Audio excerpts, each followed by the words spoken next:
Am I the asshole for leaving my serial cheater husband after it? And the after is in caps, guys. Notes. After he turned his life around, got sober, and became a better person. I guess we'll find out.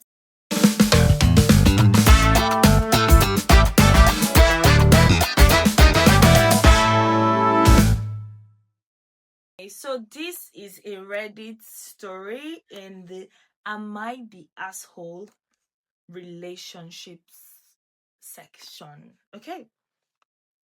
Am I the asshole for leaving my serial cheater husband after it? And the after is in caps, guys. Notes. After he turned his life around, got sober, and became a better person. I guess we'll find out. Let's dive right in.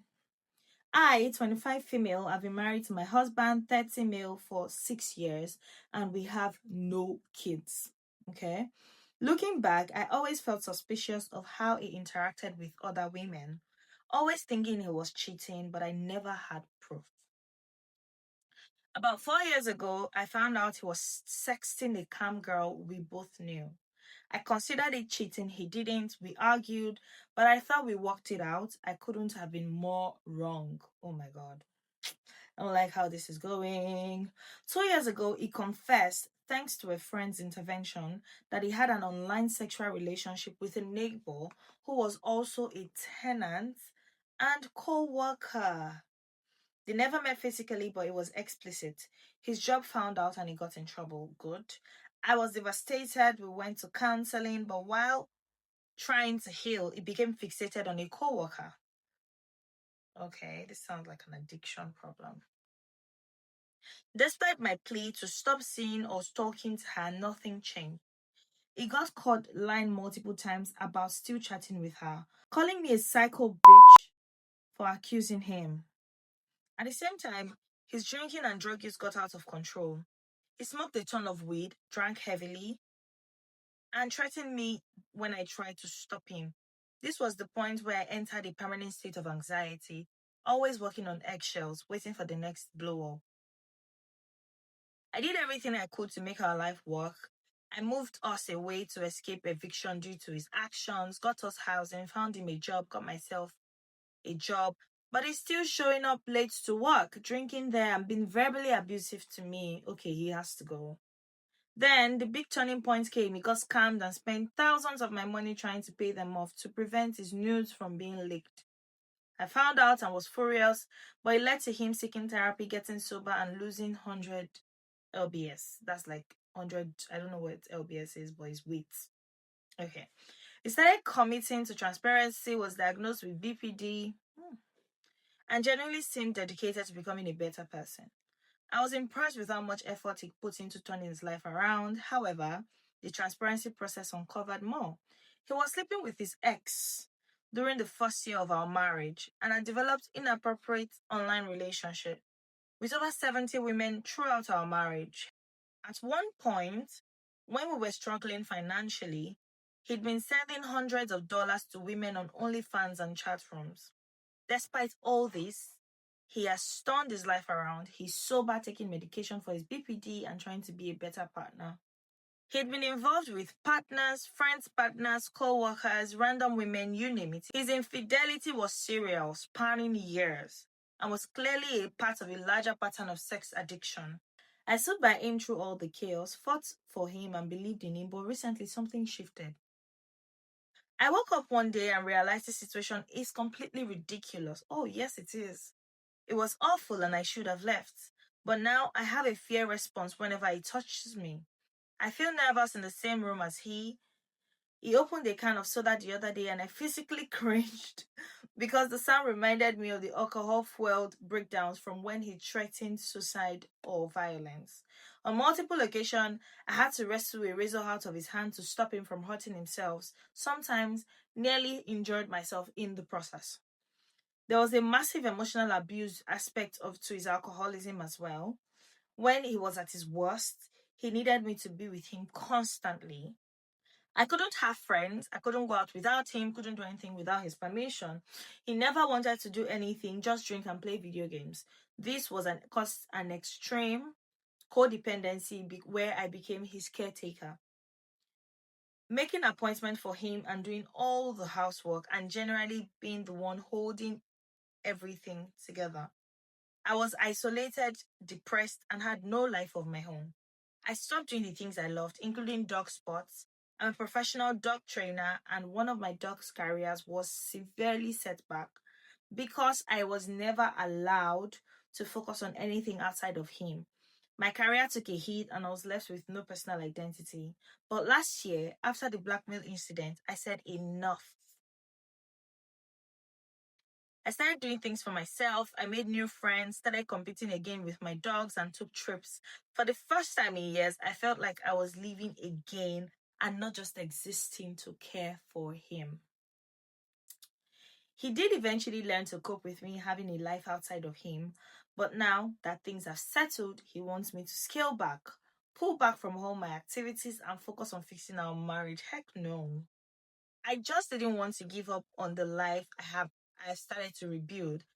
I've got friends and I'm preparing for large nationwide dog sports competition, and I found a sense of joy that I've been missing for so long.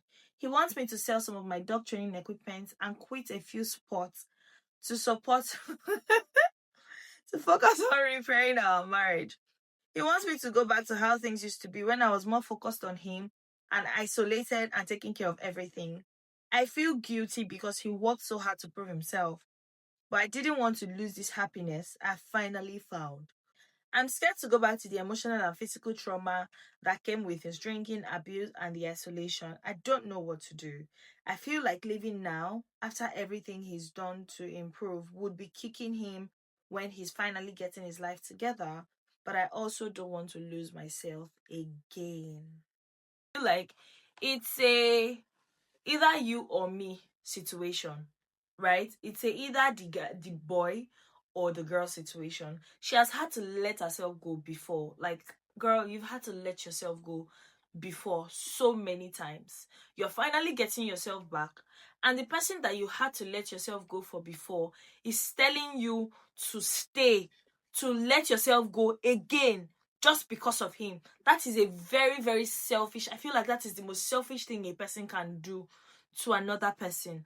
So if you by chance come across this video, this is what you do. Pack your shoes. This is how you do it. You pack your shoes, you dust it, and you run. You run. Okay, so now he's changed, or he's changing, he's good. The moment you let go of everything that you've worked so hard to build, he's going to go back to who he was, and you're going to regret it. You're going to be filled with so much regret. I feel like one of the things that a lot of women do when they get married is they let go of themselves. A lot of women, so many times, they let go of themselves, and that's not the way to live. Like, no, it's wrong to let go of yourself just because you are in a relationship or you're in a marriage, just because your partner is saying, "Oh, let's work on it." So what? You want to give up? You are now, you've been able to work yourself back um to where you should be. You've been able to cycle back to where you should be. You are now going for national competitions, remember? And then this person is telling you to, oh no, let all of that go, let's focus on us. That's selfish. Like, that's the most selfish thing a person can do, a person can say. And this is somebody that has a problem. This is somebody that clearly has a problem, that while he's in therapy, he's not completely healed. Okay? I feel like for somebody that had multiple sexual addiction problems and drinking problems, the healing is not instant in that sense. Yes, he's working on himself. He needs to realize that him working on himself is for himself and is not for you, right? Him working on himself is for himself and not for you. And staying just because, oh, he's starting to change is not a valid enough reason to stay, because staying means giving up yourself. Please don't forget, ever. Staying means giving up yourself in this particular context. Somebody said, But you won't be starting from scratch because you are a much stronger woman than you ever were before. You survived something that would have broken many others, and it's now time to put yourself and what you need first.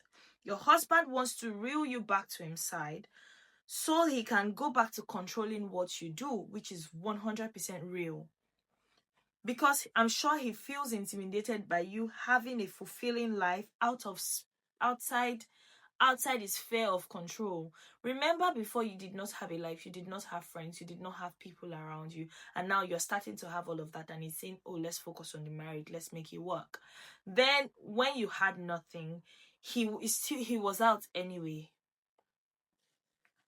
Is that what you want? Going back to a life of walking on eggshells and constantly wondering when the axe will fall? You say your husband has come so far, but you have to.